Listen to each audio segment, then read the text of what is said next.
देखिए सूत्रकनिका या माइटोकॉन्ड्रिया का हिंदी नाम होता है सूत्रकनिका। ठीक है, माइटोकॉन्ड्रिया क्या होता है? सूत्रकनिका हिंदी में। ठीक है, और ये कोशिका के एक अंग है, कोशिकांग कहते हैं इसको। ठीक है, जिसका खोज किया था कोलिकर। इसका सबसे पहले इसका नाम रखा था बायोब्लास्ट एंटमैन। उसके बाद बेंडा था, बेंडा इसका नाम माइटोकॉन्ड्रिया दिया। ठीक है, तो माइटोकॉन्ड्रिया क्या होता है कि माइटोकॉन्ड्रिया सिर्फ यूकैरियोटिक कोशिका में पाया जाता है। यूकैरियोटिक कोशिका क्या होता है? तो हम लोग पहले जब कोशिका पढ़े थे इसके पहले, तो उस वीडियो को देख लीजिए, वहाँ पे प्रोकैरियोटिक यूकैरियोटिक पढ़े हैं।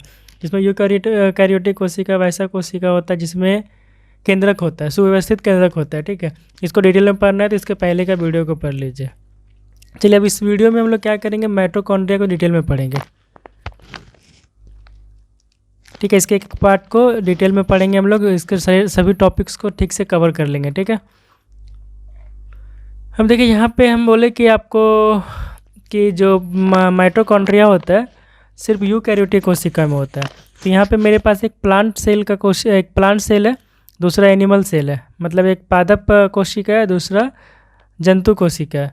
जितना ये पादप कोशिका है और जितना भी जंतु कोशिका है सब यूकैरियोटिक कोशिका होता है कि देखिए यहाँ पे केंद्रक है, सुव्यवस्थित केंद्रक है। ठीक है, अब इसमें हमको ढूंढना है कि माइटोकॉन्ड्रिया कहाँ पर है। तो माइटोकॉन्ड्रिया देखिए इस जगह पर है, प्लांट वाले में। प्लांट कैसे पहचान पा रहे हैं? प्लांट है इसका, एक देखिए यहाँ पे डबल लेयर है, 2 झिल्ली इसी से। ठीक है, और यहाँ पे एनिमल वाले में कहाँ पे माइटोकॉन्ड्रिया? यहाँ पर है। ठीक है, तो हम केंद्रक के अंदर तो पहचान पा रहे हैं कि माइटोकॉन्ड्रिया कहाँ पर है। सॉरी, केंद्रक बोल रहे, सेल कोशिका के अंदर तो हम पहचान पा रहे हैं कि माइटोकॉन्ड्रिया किस जगह पर है। ठीक है, जगह से कोई वैसा कुछ खास मतलब नहीं, मतलब कि हम माइटोकॉन्ड्रिया पहचान पा रहे हैं। मेरे कहने मतलब कि माइटोकॉन्ड्रिया को पहचान पा रहे हैं। ठीक है, दोनों माइटोकॉन्ड्रिया, ये प्लांट सेल का, एनिमल सेल का। चलिए माइटोकॉन्ड्रिया शुरू करते हैं। देखिए माइटोकॉन्ड्रिया का एक पिक्चर यहाँ पे, वहाँ पे बहुत छोटा पिक्चर था, यहाँ पे बड़ा करके पिक्चर आपको दिखाई दिया हुआ। यहाँ पे देखिए कुछ ब्लैक दाग दिखाई दे रहा है ना। ये जो ब्लैक दाग है, ब्लैक जैसा कुछ पार्टिकल दिखाई दे रहा है। उस ब्लैक पार्टिकल देखिए यहाँ पे उसको जूम करके दिखाया हुआ है। तो यहाँ पे देखिए एक ऐसा गोल जैसा दिख रहा है ना, जहाँ पे हम पेन चला रहे गोल है। ठीक है, गोल है मतलब जीरो जैसा दिख रहा है। तो जीरो जैसा जो दिख रहा है उसको कहते हैं F1 पोर्शन। और यहाँ पे देखिए 1 जैसा जो सीधा खड़ा है इसको कहते हैं F0 पोर्शन। ठीक है, मतलब जो जीरो जैसा दिख रहा है उसको F1 पोर्शन कहते हैं, जो 1 जैसा दिखाई दे रहा है उसको F0 पोर्शन कहते हैं। ठीक है, ये एफ पार्टिकल का काम क्या है? तो एफ पार्टिकल श्वसन में यूज होता है। ठीक है, श्वसन के बारे में भी पढ़ेंगे थोड़ा सा हम लोग। तो एफ पार्टिकल श्वसन में यूज होता है। ठीक है, देखिए इसमें 2 झिल्ली है, एक बाहर से है और दूसरा अंदर से है। ठीक है, ये बाह्य झिल्ली है, ये भीतरी झिल्ली है। पेन का कलर चेंज कर लेते, इसको बाह्य झिल्ली कहते हैं। जो बाहर से झिल्ली दिख रहा है बाह्य झिल्ली कहते हैं, और एक अंदर से झिल्ली दिख रहा है उसको अंदर झिल्ली कहते हैं। ठीक है, यहाँ पे देखिए इस एरिया में देखिए अंदर की तरफ जो ऐसा कटाव बना हुआ है इसको क्रिस्टी कहा जाता है। ठीक है, क्रिस्टी मतलब अगर यहाँ पे बुक में पढ़ेंगे तो कहेंगे कि अंतर्वलन जो है, अंतर्वलन क्या होता है कि जो कोई वस्तु है, जो वस्तु जो अंदर चक्राकार घूमते हुए अंदर की तरफ मुड़ा हुआ रहता है उसको अंतर्वलन कहा जाता है। ठीक है, और इस अंतर्वलन को माइटोकॉन्ड्रिया में क्या कहते हैं? क्रिस्टी कहते हैं। ठीक, दूसरा यहाँ पे देखिए जो ऐसा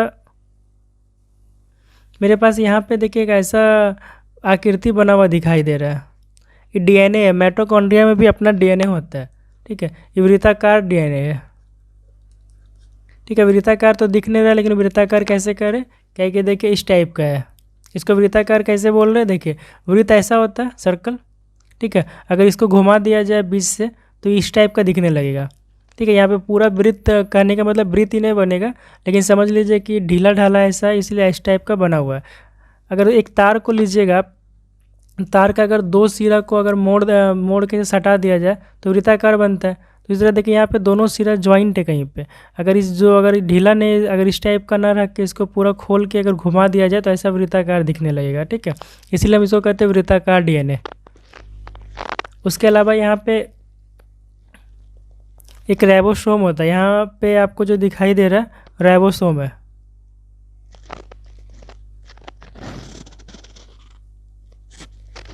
और इसमें किस टाइप का राइबोसोम होता है? 70S। ठीक है, दो तरह का राइबोसोम होता है, 70S और 80S। तो यहाँ पे जो है 70S टाइप का राइबोसोम है।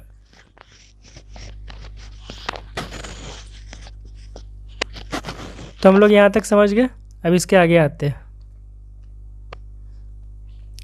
देखिए, माइटोकॉन्ड्रिया को कोशिका का पावर हाउस या शक्ति गृह कहते हैं। ऐसा क्यों कहते हैं? ऐसा जानने के लिए हमको इसके कार्य पर आना पड़ेगा। अभी माइटोकॉन्ड्रिया का कार्य क्या है? माइटोकॉन्ड्रिया का कार्य वायवीय श्वसन। वायवीय श्वसन क्या होता है? तो देखिए, प्रत्येक जीव जो है अपने लिए पोषण, परिवहन, उत्सर्जन और जनन जैसा कुछ कार्य करता है।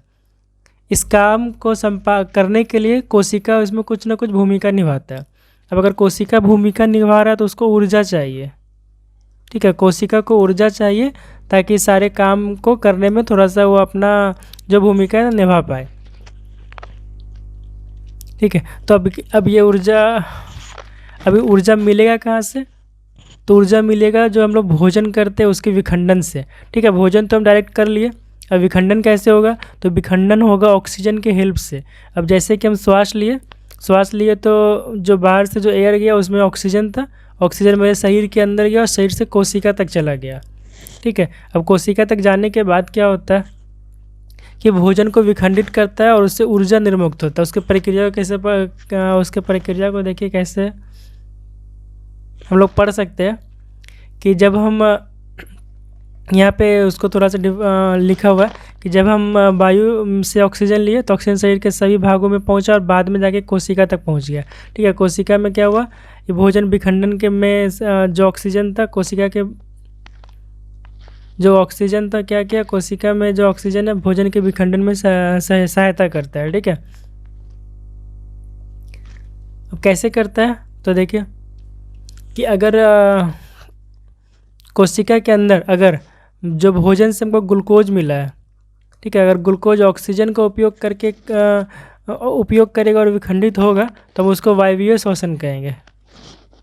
ठीक है, अगर ग्लूकोज जो है विखंडन होने में ऑक्सीजन का यूज कर रहा है तो उसको वायवीय श्वसन कहते हैं।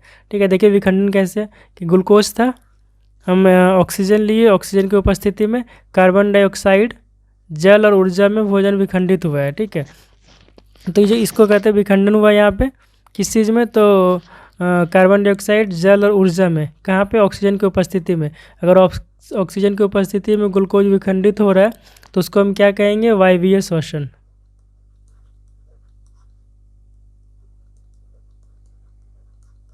ठीक है, बिना ऑक्सीजन का अगर विखंडन होगा तो क्या होगा? अगर ऑक्सीजन अनुपस्थित रहेगा तो यहाँ पे जल के जगह पे अल्कोहल बनेगा, जैसे ईस्ट करता है। ठीक है, तो श्वसन का पार्ट है, उसको हमको यहाँ पढ़ना नहीं, यहाँ पे सिर्फ पढ़ना हमको किसके बारे में? तो कोशिका के बारे में, इसलिए हम उससे बाहर जा नहीं रहे हम लोग। ठीक है, तो हम क्या कर रहे थे कि अगर ग्लूकोज ऑक्सीजन की उपस्थिति में विखंडित हो रहा है तो उसको वायवीय श्वसन कहेंगे। ठीक है, अब क्या हुआ? यहाँ पे विखंडित होकर एक ऊर्जा मिला हमको, है ना? तो ये ऊर्जा कैसा ऊर्जा है? तो ये ऊर्जा ATP। ठीक है, ATP का मतलब होता है एडेनोसिन ट्राइफॉस्फेट। ठीक है, तो हम क्या देखें कि माइटोकॉन्ड्रिया से के हेल्प से हमको ऊर्जा मिल रहा है, सभी कोशिका को ऊर्जा मिल रहा है, इसीलिए हम लोग क्या कहते हैं? इसको पावर हाउस कहते हैं। कोशिका का पावर हाउस या शक्ति गृह हम लोग किसको कहते हैं? माइटोकॉन्ड्रिया को। क्या है कि माइटोकॉन्ड्रिया के हेल्प से ही भोजन से हमको ऊर्जा मिल रहा है, सभी कोशिकाओं को ऊर्जा मिल रहा है। ठीक है, अब आते हैं इसकी आकृति और आकार पर। तो जो कोशिका होता है उसके कार्य पर डिपेंड करता है उसका संख्या, कि संख्या कितना होगा उसके कार्य पर डिपेंड करता है। और आकृति और आकार क्या होगा? आकृति और आकार भिन्न होता है, मतलब अलग अलग होता है। यहाँ पे भिन्न छोटा है। ठीक है, लो माइटोकॉन्ड्रिया में इतना ही।